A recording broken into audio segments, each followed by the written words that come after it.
Vamos abrir nossas Bíblias em Gênesis, no capítulo 47. Estamos chegando ao final dessa grande história, dessa tremenda história. Mais 2 ou 3 domingos e nós chegaremos ao final da exposição do livro de Gênesis. Hoje nós vamos meditar no final do capítulo 47, dos versos 13 até o verso 31. Nós vamos começar fazendo a leitura do capítulo, dos versos 13 até o verso 19. Mas ao longo da exposição nós vamos ler todo o restante do capítulo. Mantenha a sua Bíblia aberta para a nossa leitura e meditação.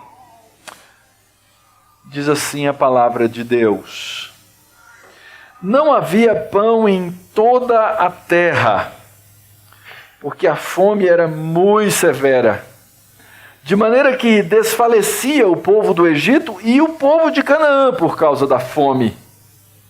Então, José arrecadou todo o dinheiro que se achou na terra do Egito e na terra de Canaã, pelo cereal que compravam, e o recolheu à casa de Faraó. Tendo-se acabado, pois, o dinheiro na terra do Egito e na terra de Canaã, foram todos os egípcios a José e disseram: dá-nos pão, porque haveremos de morrer em tua presença, porquanto o dinheiro nos falta. E respondeu José: se vos falta dinheiro, trazei o vosso gado. Em troca do vosso gado, eu vos suprirei. Então, trouxeram o seu gado a José, e José lhes deu pão em troca de cavalos, de rebanhos, de gado e de jumentos. E os sustentou de pão aquele ano em troca do seu gado. Findo aquele ano, foram a José no ano próximo e lhe disseram: não ocultaremos a meu senhor que se acabou totalmente o dinheiro, e o meu senhor já possui os animais. Nada mais nos resta diante de meu senhor, senão o nosso corpo e a nossa terra. Por que haveremos de perecer diante dos teus olhos, tanto nós como a nossa terra? Compra-nos a nós e a nossa terra a troco de pão. E a nós e a nossa terra, e nós e nossa terra seremos escravos de Faraó. Dá-nos semente para que vivamos e não morramos, e a terra não fique deserta. Vamos orar? Senhor Deus bendito, diante da tua palavra santa, nós agora rogamos tua graça e tua misericórdia. Rogamos a iluminação do teu Espírito Santo, a fim de compreendermos a tua verdade e a tua vontade sobre a vida do teu povo, sobre a vida da tua igreja, sobre a vida da nossa casa, da nossa família, sobre nossas vidas individualmente, Pai. Pedimos o sustento do Senhor, pedimos, ó Deus, a bênção do Senhor para nos fazer entender o teu querer. Que as palavras dos meus lábios e o meditar do meu coração sejam agradáveis na tua presença, Senhor meu, rocha minha, Redentor meu. Amém. Como já disse, estamos chegando ao final do livro de Gênesis e nós temos visto insistentemente com os irmãos que a Escritura ela tem uma sequência de história que na verdade é uma teologia que nós precisamos saber, entender e aprender. Vocês que têm vindo domingo após domingo já sabem o que é que está escrito ou estaria escrito em cada um desses círculos. A Bíblia é uma história a respeito da criação, da consumação. O livro de Gênesis, ele nos fala do Deus majestoso que criou todas as coisas com um fim, com um propósito. O livro de Gênesis, como estudamos a partir do capítulo 3, narra como o homem rebelou-se contra o seu Criador, como o homem voltou-se contra o seu Senhor, como o homem criou ídolos no seu coração, ídolos de autonomia, ídolos de cobiça, desejando ser igual a Deus. E então nós descobrimos que isso afasta o homem de Deus, que tendo o homem pecado, ele se toma avesso à vontade de Deus, ele se toma avesso à verdade de Deus, ele se torna avesso à santidade de Deus. E agora? O que o homem precisa? O que é necessário para o homem para que ele não viva nesse calamitoso, nesse terrível estado? Ele precisa de um Salvador, ele precisa de um Redentor, ele não pode salvar-se a si mesmo. Então Deus começa uma grande história de redenção. Deus providencia meios, Deus providencia caminhos pelos quais o homem então será salvo. Deus aplica ao homem a sua misericórdia, não dando ao homem a maldição que ele merece, e Deus aplica ao homem a sua graça, dando ao homem aquilo que ele não merece. Deus, na sua bondade, faz então ao longo de toda a história a sua redenção para o seu povo, para a sua igreja. E então nós começamos a ler no livro de Gênesis como essa redenção foi aplicada na vida desses homens e mulheres e famílias com vistas a um projeto consumador. Nós estamos a caminho da consumação, nós estamos a caminho de um fim do atual estado da história para que essa história continue num estado diferente, onde não seremos mais afetados pela dor, pelo pecado, pela morte, pela doença, pelo luto, por nenhuma dessas coisas. E Deus então vai ensinando o seu povo, através dos seus filhos descendentes, através de cada um desses personagens que nós já estudamos, e agora nós chegamos ao final dessa grande história, essa grande história de graça e redenção de Deus, estudando a história dos descendentes de Jacó. E como vimos em exposições de domingos passados, essa história, quando nós vamos lendo, ela vai falando o nome de Jacó, aqui e acolá, o nome de José, o nome dos irmãos de José, dos filhos de Jacó, todos, e a gente vai olhando na história de José virtudes e defeitos.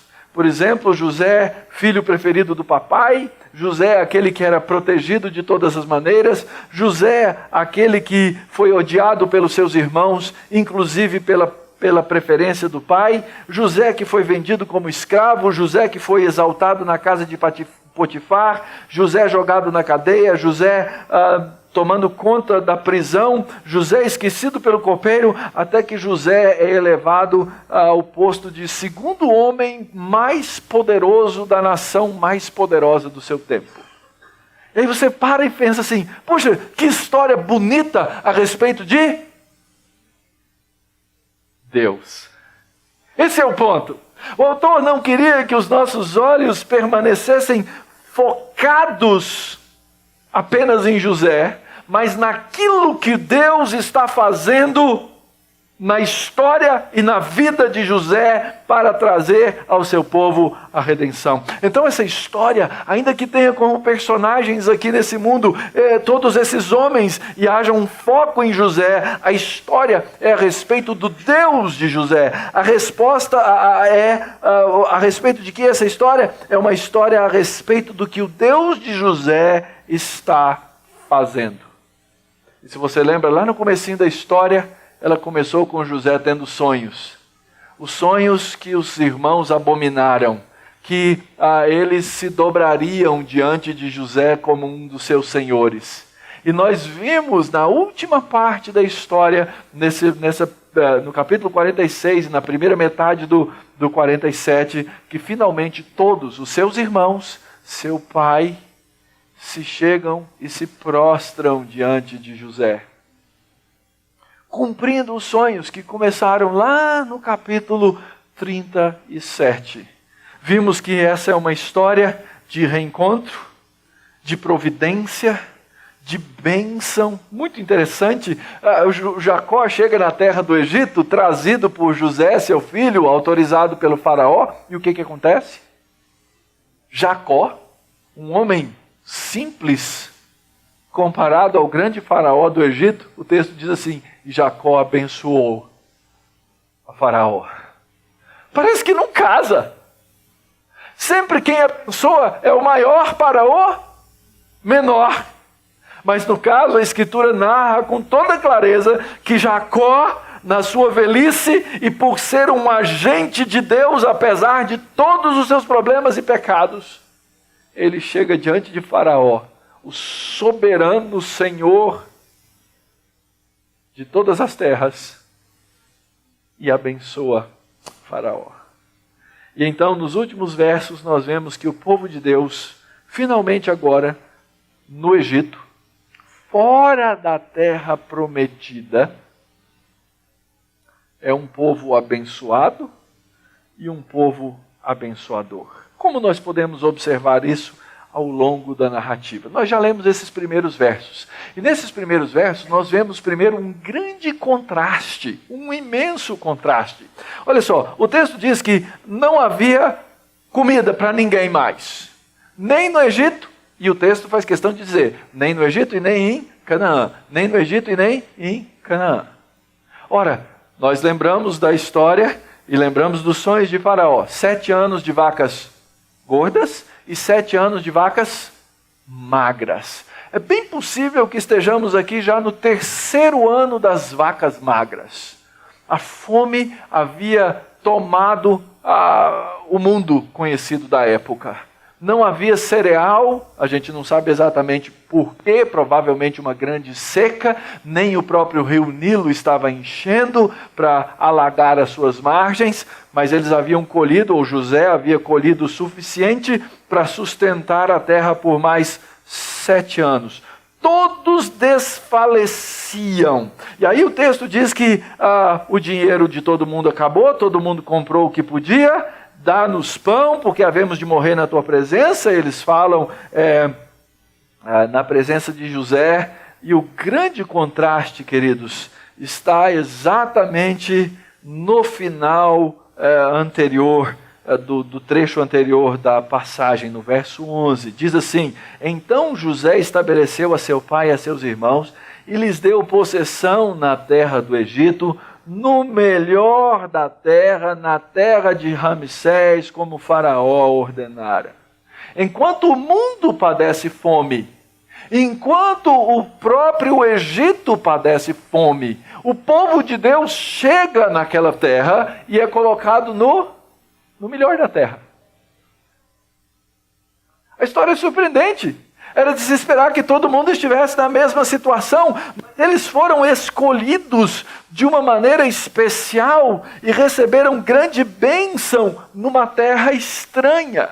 Isso aqui começa a nos ensinar uma coisa que nós precisamos aprender. Sim, podemos ser abençoados nesse mundo, podemos, mas nós temos que entender que essa terra não é a nossa terra. E que mesmo na terra nós teremos tempos de calamidade e quem sabe tempos de abundância. E que mesmo sendo nós crentes, cristãos, crentes do Senhor Jesus Cristo e salvo por eles, nós estamos sujeitos às coisas desse mundo. Nós não estamos livres, irmãos, daquilo que acontece ao nosso redor. A grande pergunta, a grande questão é como será visto na nossa vida esse contraste. Em determinados tempos, quem sabe na abundância, como aconteceu com o povo de Deus aqui. Mas e quando não for a abundância? Como é que o mundo vai ver esse grande contraste em nós? Ele será visto, irmãos, esse grande contraste será visto pelas virtudes daquele que nos chamou das trevas para a sua maravilhosa luz. Esse é o nosso chamado. Esse é o nosso contraste. Não importam as condições, não importa a situação. Esse contraste será visto nas virtudes de Cristo. No caso, alguém olharia e falaria assim: puxa vida, Deus está do lado do faraó, hein? Porque o faraó tem tudo, o faraó tá por cima. Imagina se tivesse prevalecendo a teologia da prosperidade naquela época. Talvez surgisse aquele famoso pregador que ia dizer assim: tá vendo? O faraó estava ricão, mas o povo de Deus também estava na boa. Ora, capítulos anteriores, o povo de Deus estava passando fome. Os irmãos de José vieram comprar pão no Egito porque não tinham. A fome estava por todo lado, inclusive naquela família. É interessante, queridos. Deus coloca o seu povo naquela terra, terra de Gósen.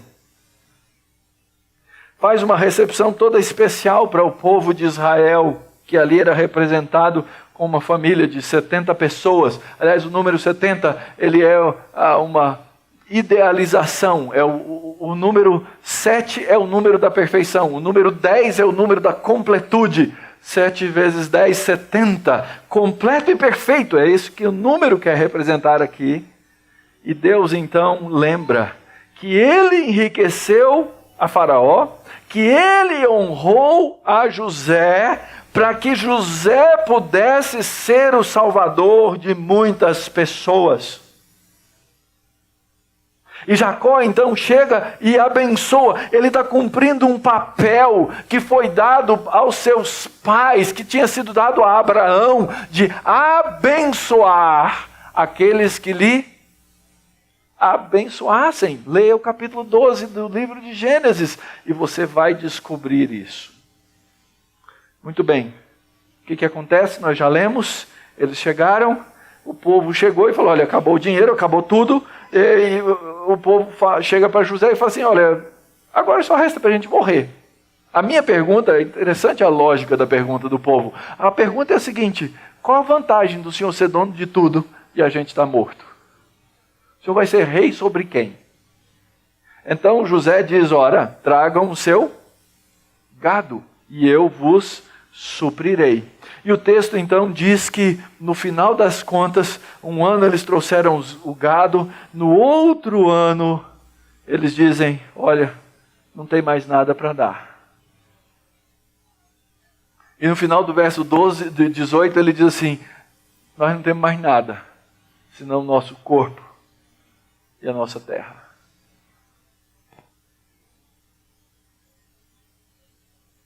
Interessante isso.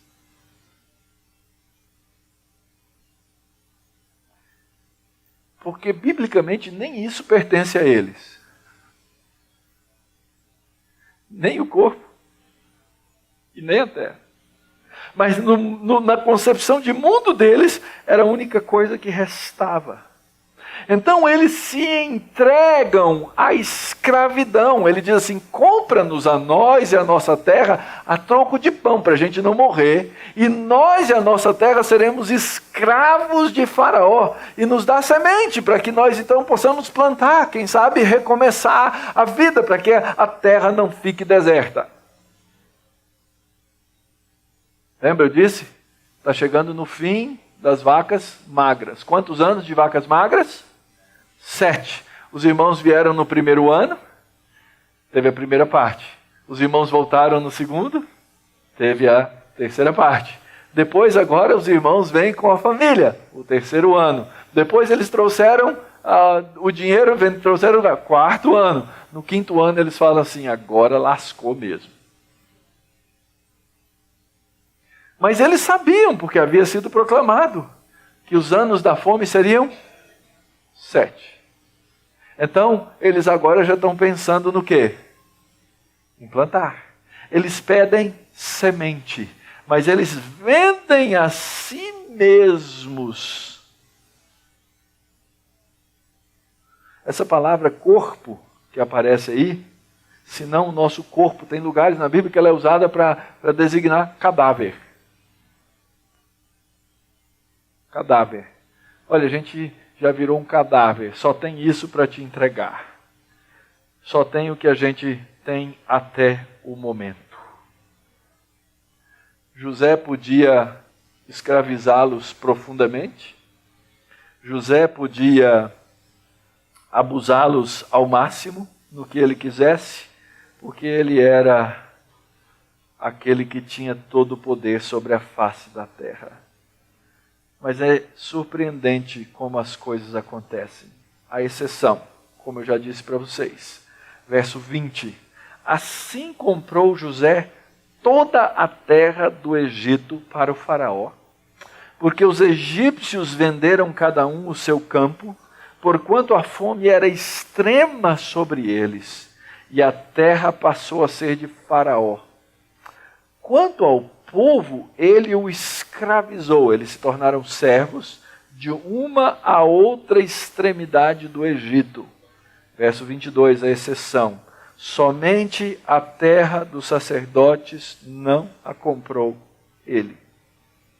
Pois os sacerdotes tinham porção de Faraó, e eles comiam a sua porção que Faraó lhes tinha dado. Por isso não venderam a sua terra. Nós precisamos lembrar aqui quem está lendo esse texto primeira vez. É o povo que vai entrar, ou que está entrando na terra de Canaã, depois de 430 anos, quando eles saem do Egito. Deus estabeleceu entre as 12 tribos, entre os filhos de Israel, terras para cada um deles. Mas tinha uma tribo que não ia receber terra. Qual era? Dos filhos de Levi, que eram quem? Os sacerdotes. Talvez aqueles homens lendo esse texto aqui falassem, opa, peraí, tem um negócio diferente aqui entre o nosso Deus e a relação dos sacerdotes egípcios com Faraó, não tem? Mas há também uma semelhança. Porque é interessante que o texto diz assim, eles não precisaram vender a terra que eles tinham, porque eles comiam a sua porção que Faraó lhes tinha dado. Lembra qual é a razão que Deus dá para não dar terra aos levitas? Eu sou a sua porção.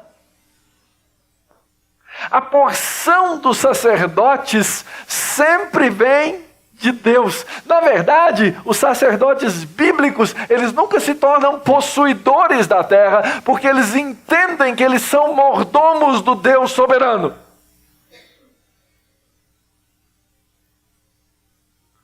E nós, queridos, estamos aqui hoje nessa terra, aguardando um tempo em que nós vamos de fato herdar definitivamente a terra de Deus. Não é isso? A Escritura não diz isso?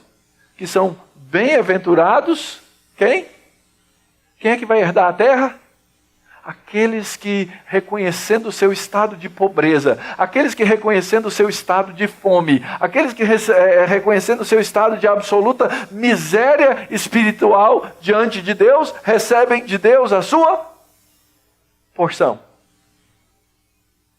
Então eu posso dizer que, Deus me deu posses, Deus me deu um apartamento na várzea da Barra Funda, não é?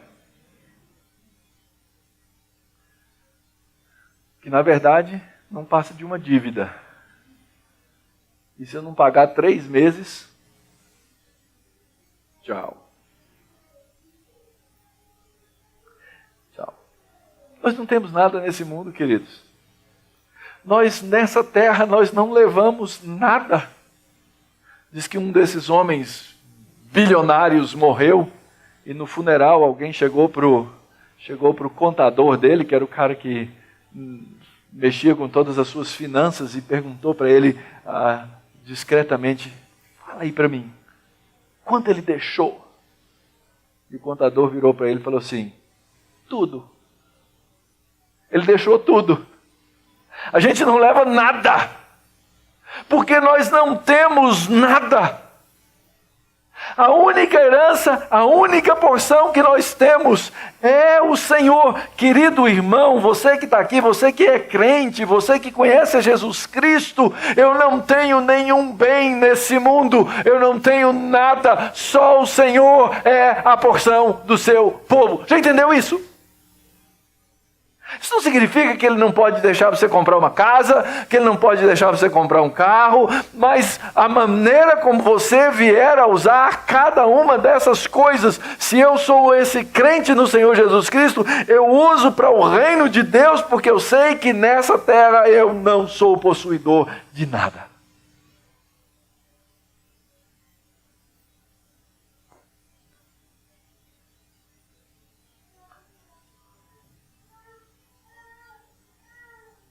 Na verdade, o que nós precisamos fazer, e vamos aprender agora com o próximo trecho do texto, é usar de generosidade. Lembra? Vejam a situação. José, em nome de Faraó, agora possuía todas as terras do Egito. Eles chegaram diante de José e entregaram tudo, ao ponto de chegar, agora só resta o cadáver mesmo, só resta o corpo para entregar.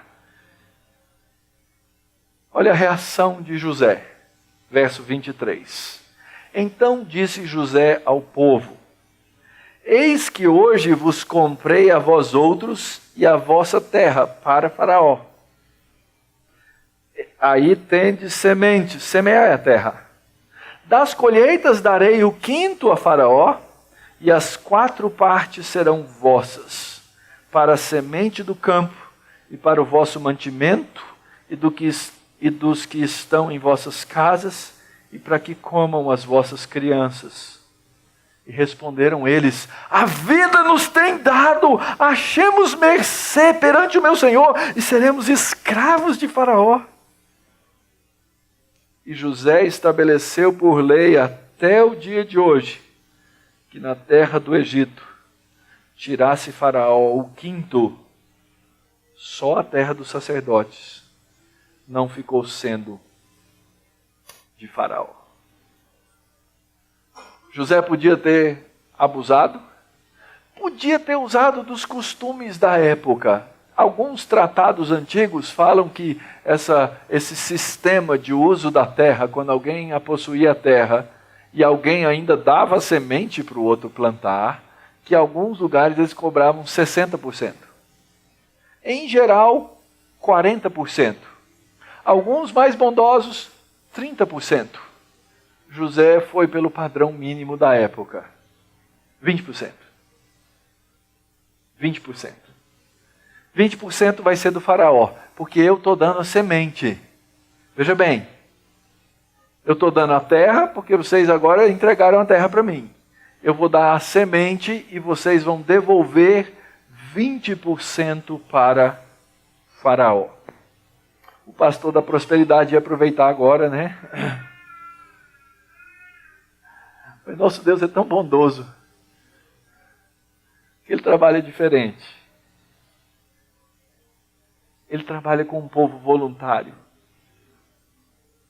com um povo que dá com alegria de coração, com um povo que se entrega para Ele. Já pararam para pensar nisso? Você não é dono do seu corpo, você não é dono da sua terra, você não é dono da sua casa, você não é dono de nada. E Deus diz assim: eu quero que você use tudo para mim.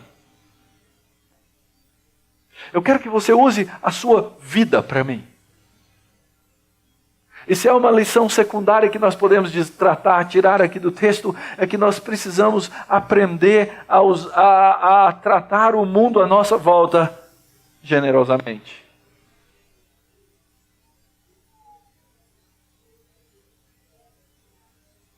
Nós precisamos aprender a fazer os nossos negócios generosamente. Nós precisamos aprender a cuidar dos outros generosamente. O Senhor não quer de você 10%, o Senhor não quer de você 20%, o Senhor não quer de você 50%. O Senhor quer de você 100%. 100%. Se você frequenta essa igreja de algum tempo, talvez alguns de vocês nunca tenham ouvido o pastor falar de dinheiro e de dízimos. Talvez. Boa parte já. Falo com muita parcimônia, raramente falo. Porque nós hoje vivemos num contexto em que essa questão de gente pedir dinheiro na igreja se tornou absurdo, se tornou escândalo, se tornou motivo de riso, e nós não queremos ser confundidos com essas pessoas. Mas não se iludam, não se enganem. O Senhor Jesus fala de dinheiro frequentemente, talvez seja um dos temas mais abordados nos evangelhos. Porque o Senhor mesmo caracteriza o dinheiro como mamon, como um Deus, como um objeto de idolatria. O apóstolo, ou Tiago, ele diz que o amor ao dinheiro é a raiz de todos os males. A Escritura sabe que o nosso coração é muitas vezes controlado pela adoração, pelo amor, pela dedicação da nossa vida ao dinheiro, ao nosso estilo de vida, às nossas preferências, às coisas que nós gostamos.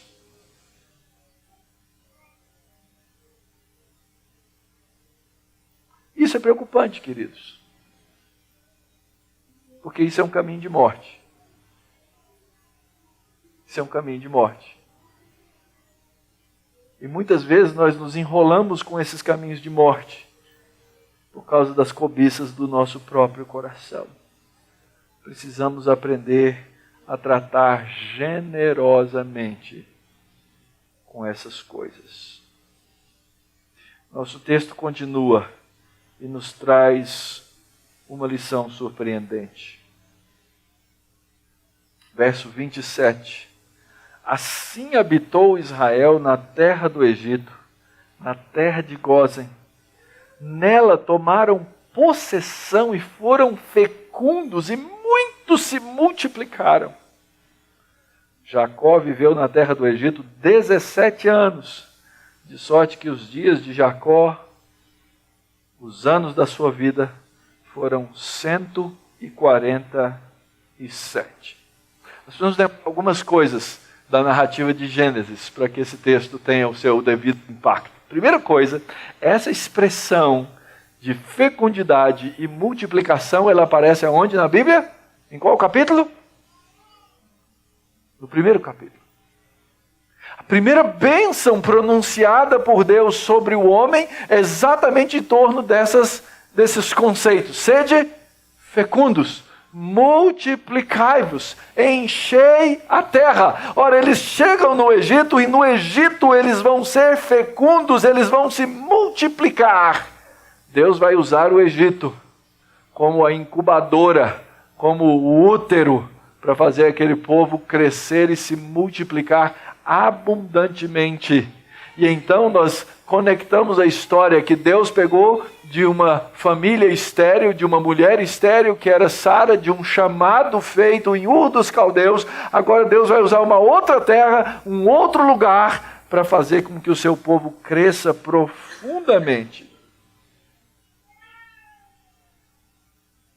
Outra coisa que nós precisamos lembrar é que quando os irmãos finalmente chegaram na terra, no capítulo 45, e se encontraram com José, e José se revelou a eles. Vocês lembram o que José falou? Não se preocupem. Não foram vocês que me mandaram para cá.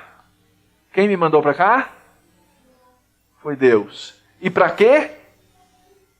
Para que se salvasse muita gente.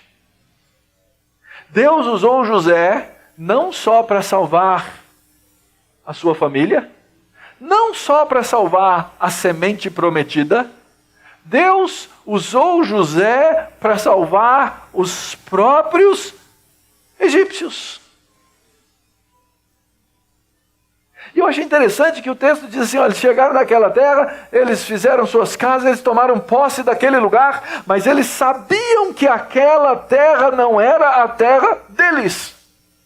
Mas eles viviam na terra como se fosse. E aqui, queridos, está um grande segredo da vida cristã. Eu não sou responsável pelo Brasil, eu não sou responsável pela política brasileira, eu não sou responsável pela economia brasileira, afinal de contas eu não sou desse mundo. O Brasil que se lixe, o Brasil que se lasque. Nada disso. Se Deus me colocou no Brasil, se Deus me colocou nessa terra, se Deus me fez um cidadão brasileiro, eu me torno responsável pela terra onde Deus me colocou. E eu vivo como se essa terra fosse minha, ao mesmo tempo sabendo que nessa terra eu sou peregrino. É isso que faz de mim um sacerdote nessa terra. É isso que faz do povo de Deus um povo, uma nação, um reino de sacerdotes. A igreja de Cristo pregando o evangelho, proclamando a verdade, fazendo o bem, amando, trabalhando. Reino de sacerdotes. Vivendo, quem sabe, uma vida simples. Uma vida comum. Estabelecendo famílias estáveis. Deus abençoa o mundo. É interessante, ontem eu escrevi eu fiz um sumário de uma reportagem que eu li, muito interessante, no jornal The Economist, nos Estados Unidos. Foi lançada ontem. Essa pessoa que escreveu, eu imagino que não seja cristã, falando dos efeitos da reforma protestante no mundo. E essa pessoa, ela mora na Guatemala. Até 1976, a Guatemala era um país predominantemente católico romano. Até 1976. Nós estamos em 2017. Para não fazer igual a Dilma, quantos anos dá isso aí? É porque ela faz, né? Quando ela faz, lembra, as contas delas eram terríveis, né? Garantida é 41 mesmo? Então tá, 41 anos. 40% da população da Guatemala hoje é de origem ou é de convicção protestante. Em 40 anos. E esse autor da reportagem está lá tentando, procurando entender quais são os efeitos disso numa população. E ele foi para uma pequena cidade com 14 mil habitantes. Quase toda a cidade hoje é cristã.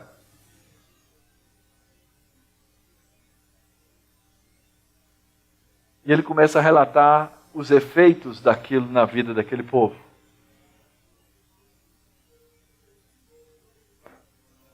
Prosperidade, sim. Econômica. Eles pararam de gastar o dinheiro deles com porcaria, com bobagem, com drogas, com prostituição. Os homens começaram a cuidar das suas mulheres. As famílias começaram a dar educação aos seus filhos. Porque tudo isso faz parte da nossa peregrinação nessa terra. Amar os nossos, amar a nossa casa, amar a igreja, amar o lugar onde vivemos e fazer o bem. Sermos um reino de sacerdotes, mas isso só aconteceu porque o evangelho chegou, porque o evangelho foi pregado, porque o evangelho foi proclamado, porque Jesus Cristo foi crido, porque o nome de Deus foi glorificado. Eu não sei qual a proporção da diferença que Deus quer fazer com a nossa igreja. Uau! Igreja Presbiteriana da Barra Funda tem que ter 1.000 membros, 2.000 membros, 3.000 membros. Isso vai fazer a diferença, não, irmãos? Nossos alvos não são esses. Deus pode querer que qualquer igreja tenha 1.000, 2.000, 3.000, 5.000 membros. Mas existem igrejas aí que têm 10.000 e 20.000 e não fazem diferença nenhuma no mundo. Porque tem nome de igreja. Mas não são igrejas de peregrinos que entenderam o seu papel de sacerdotes, de proclamar as virtudes daquele que nos chamou das trevas para a sua maravilhosa luz. Nós temos que entender o nosso papel como povo de Deus aqui na nossa terra. Entendam bem uma coisa. Eu posso me tornar o melhor pastor do mundo aos olhos das pessoas. Mas se eu não pastorear quem está em volta de mim, não resolve nada. Você pode se tornar um grande evangelista, mas não adianta nada se você não pastorear a sua casa. Você pode se tornar uma pessoa de grande sucesso, mas não vai adiantar nada se você não for bênção para as pessoas que estão à sua volta. Na verdade, queridos, o que Deus nos chama mesmo é para viver vidas que são extremamente ordinárias, no bom sentido da palavra ordinário. Mas vidas ordinárias que abençoam o mundo. E então, finalmente, nós descobrimos o peregrino adorador. Verso 29. Aproximando-se, pois, o tempo da morte de Israel, chamou a José, seu filho, e lhe disse: se agora achei mercê à tua presença, rogo-te que ponhas a mão debaixo da minha coxa e uses comigo de beneficência e de verdade. Rogo-te que me não enterres no Egito, porém eu jaza com os meus pais. Por isso me levarás do Egito e me enterrarás no lugar da sepultura deles. E respondeu José: farei segundo a tua palavra. Então lhe disse Jacó: jura-me. E ele jurou-lhe. E Israel se inclinou sobre a cabeceira da cama. Se você lembrar 2 capítulos anteriores, Jacó estava com uma dúvida tremenda se ele devia ir para o Egito ou não. Porque o pai dele foi proibido de ir. Deus disse que ia dar essa terra de Canaã. Agora eu vou para o Egito. O que Deus fez? Foi lá e conversou com ele. Falou: vai para a terra. Vai para a terra e eu vou te trazer de volta. Não se preocupe. Não se preocupe. Agora Jacó encontra-se na terra, a sua família salva, a sua família próspera, a sua família fecunda, a sua família crescendo. Esse Jacó, esse Israel, chama seu filho e diz: filho, meu compromisso não é com a terra. O meu compromisso é com a promessa de Deus. O meu compromisso é com aquilo que Deus falou. Então, me promete que você não vai me deixar morto aqui nessa terra, mas que eu vou ocupar sepultura junto dos meus pais. A preocupação de Jacó não era meramente uma preocupação terrena, mas certamente uma preocupação simbólica. E quando a gente chegar lá no finzinho do livro, a gente vai ver que José, quando morre, pede a mesma coisa. Olha, quando vocês saírem daqui, não me deixa aqui não. Eu quero ir para a terra que Deus prometeu. Eu quero ir para a terra da promessa. Finalmente o que lemos é que Jacó ou José respondeu: pai, eu vou fazer segundo o que o Senhor disse. Ele disse: jura-me. Usou aquele expediente já usado no capítulo 24, eu acho, que Abraão fez, pediu um juramento da mesma forma como se fazia naquela época, e ele jurou. E finalmente, diz o texto, Israel se inclinou sobre a cabeceira da cama. Será isso, hein? Será ele se inclinou sobre a cabeceira da cama?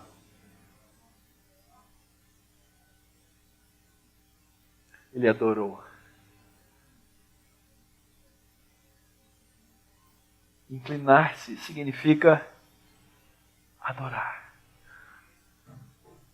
Finalmente esse homem se dobra aos pés de Deus. Lembram das lutas de Jacó em adorar a Deus? Lembram das barganhas de Jacó? Lembra das dificuldades de Jacó? Lembra dos enganos de Jacó? Lembra das mazelas de Jacó? Lembra da amargura de Jacó? Israel se inclinou sobre a cabeceira da cama. O peregrino, queridos, ele entende que ele foi chamado por Deus para adorar. Ele não se inclinou meramente diante do seu filho, ele se inclinou diante do Deus do universo. E ele adorou o Senhor. Apoiado no seu bordão, já fraco, prostra-se e adora a Deus.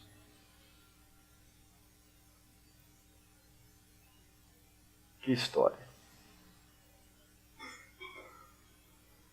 E nós, irmãos, o que é que faremos? Primeira coisa, nós precisamos ter uma consciência clara de qual é a terra da qual nós somos herdeiros.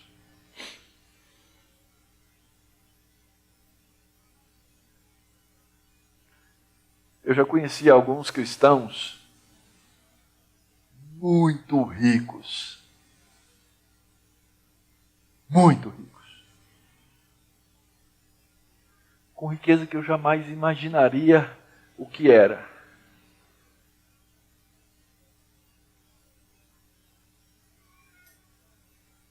Eu já encontrei cristãos muito pobres. Muito pobres.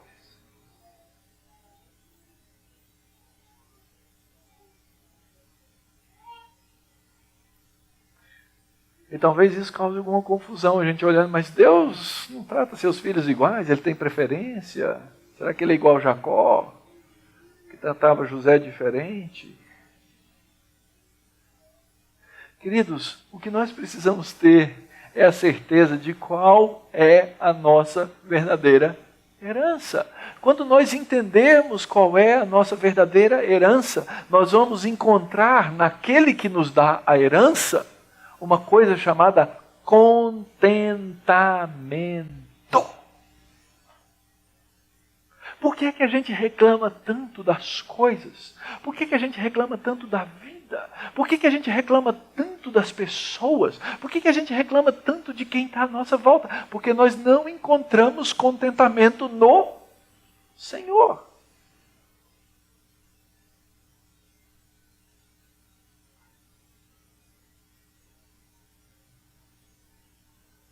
Nós temos aquela vontade de ter um pedacinho da glória para nós mesmos. Nós não queremos desenvolver a paciência de esperar aquilo que Deus tem preparado para os seus filhos na nova terra.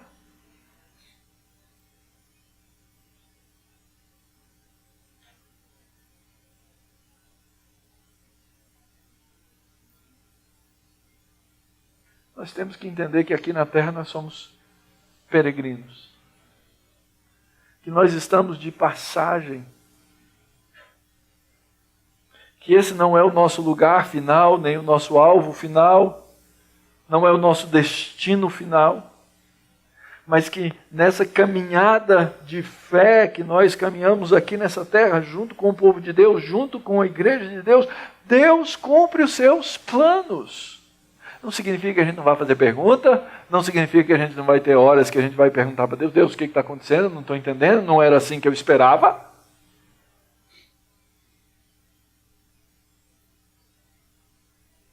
Mas Deus cumpre seus planos. Deus pegou o menino exibido, José. Deus pegou o ódio dos irmãos para fazer com que ele caísse no fundo do poço. Deus pegou a esposa de Potifar para acusá-lo falsamente. Deus pegou um ingrato na prisão para esquecer dele por 2 anos, depois de ter livrado o pescoço dele, para fazê-lo o segundo homem mais poderoso no Egito. para salvar muitas vidas. E assim Deus vai ensinando o seu povo que nós precisamos ser igual a esse povo do Egito que chegou diante de José e falou assim: olha, agora só tem a terra e o nosso cadáver. Mas nós já temos a consciência de que a terra não é nossa.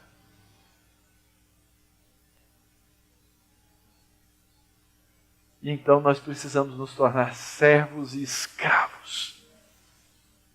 Servos e escravos do Senhor, porque servos e escravos tornam-se sacerdotes na terra.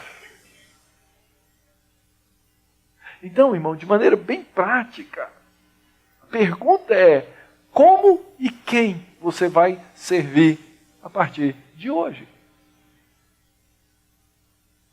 Como e quem você vai servir durante os seus dias? Como e quem você vai servir durante a semana?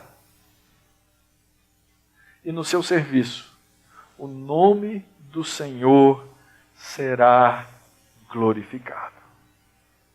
Ah, se aprendêssemos o serviço na igreja. Ah, se aprendêssemos que nós estamos aqui não para ser servidos, mas para servir.